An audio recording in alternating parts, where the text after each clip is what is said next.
Okay, so this second part of connection extension is, as the title says, maximizing your energy for greatest connection.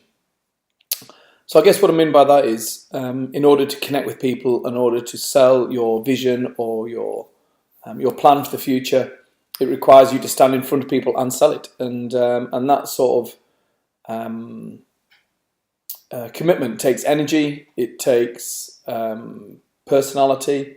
It takes you to prepare. It takes you to deliver, and also takes you to reflect. So what I want to do is just go through some ideas to help you do that effectively, so that you can be the most effective when you're on the stage. So just a reminder then, so this was the way in which I tried to connect initially the group of coaches to the one team mentality of making England one team. And I went through various levels of connection, ranging from individuals to group meetings to big presentations to council or staff, through using the media and the corporate support we had, ultimately translating the message through to the England nation that we wanted to be one team. And it does take time, and it takes time, and it takes a lot of energy. So here are some key points to help you with your energy to make sure that you can deliver on the money, your message. So it can't be faked. So I think people can see very quickly the genuine leader and the leader who is a fake leader, or someone who is making the right noises, but there's no genuine commitment to make a connection. So I think the first thing you've got to realise is that it has to be genuine, and you have to provide the necessary energy to the conversation or to the meeting or to the presentation or to the talk, so people feel engaged and part of your plan. So this leads on to the second point about introverts versus extroverts. Extroverts typically find this easier to do, so they're happy standing in front of a group of people. They're happy talking in a crowded room. My sort of test is, if there was a karaoke machine, would they be first up? And extroverts tend to be first up, and a be a good singer, obviously. I think sometimes introverts can, as it says here, hide behind an introverted personality and not connect with others. I think if I was to analyse my own personality, I would say, on balance, I'm probably more introverted than extroverted. But I can take myself to that place where I am more extroverted, so I can stand in front of talk in front of people. I can go and make friends with people who I don't know. I can go into a bar with people I don't know and strike up a conversation. But it doesn't come naturally to me. I think my wife she's more extrovert than me. She's very, very good at that. She's an emotional connector. She will connect people together, and she needs people to talk to all the time. She's a social animal, really, and I'm quite happy in my own company. Now, it doesn't matter what type of personality you are. The point is that if you want to be a leader, you have to find the energy to reach out to them.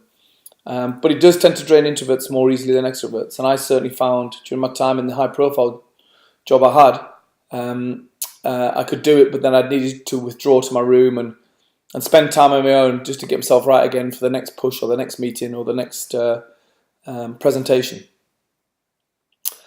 And I think it's important to find that private time. I was quite lucky in camp where I was on my own a lot, and that was my time. I would go for a walk, going to the gym would do it for me, or relaxing in a sauna, for whatever reason, did it for me.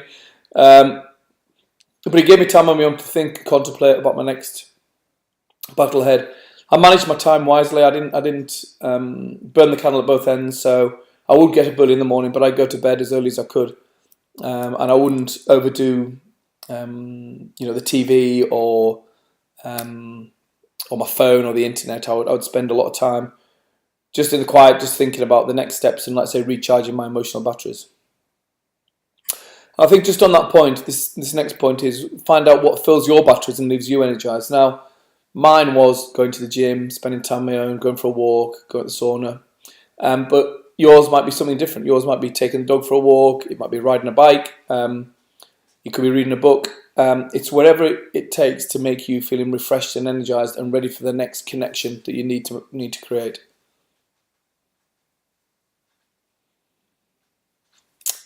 And just on that point, so number 5, plug energy leaks. So recognizing what and avoiding what unnecessarily drains you of energy. I spend a lot of time on something with limited returns.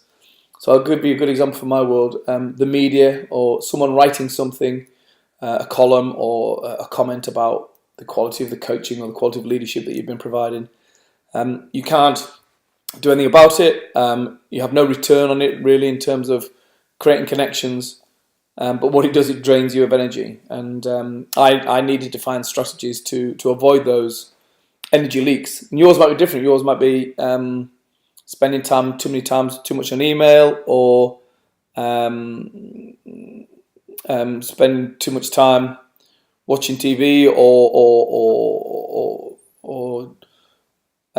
investing time in the wrong areas. And I think it's making sure you invest your time in the areas that give you the maximum return, and avoiding the energy spent on the limited returns.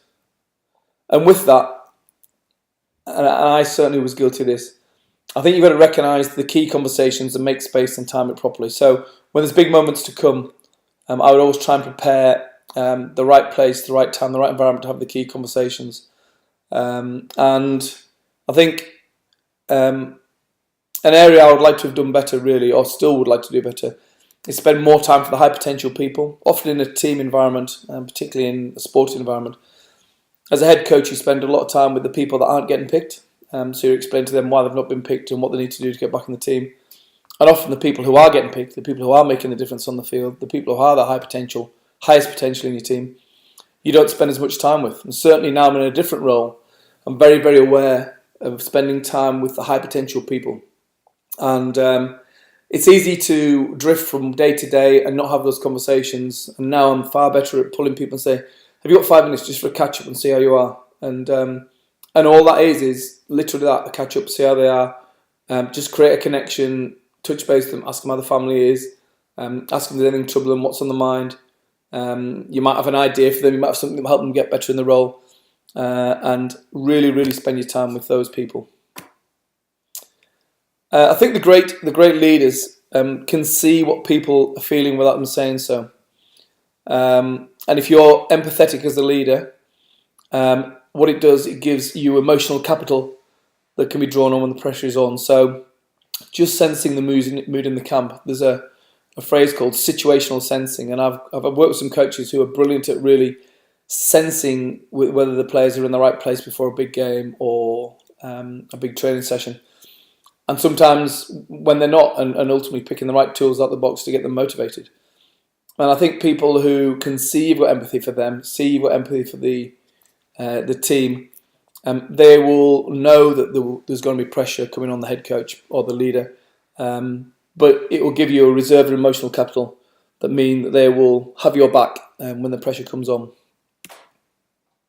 And the final point in this particular topic is understanding that hostile relationships are toxic. So I personally, my strategy was not to create them, and if they were created through a fallout over a misunderstanding or a difference of opinion, I would always probably be the first one to try and make it work. Not to a point where I back down on my particular point of view, but I saw no purpose in email dialogue or getting involved in an argument with someone where it really wasn't going to take me anywhere. Because what it does, it drains you of energy, it distracts you from your high potential people, and it distracts you from creating connections and extending that connection with the people who matter the most, who are going to be the people who drive your team forward. So I hope all that makes sense. It's fairly obvious, but it's really, really difficult to do, and I hope you enjoyed it. There's some more to come.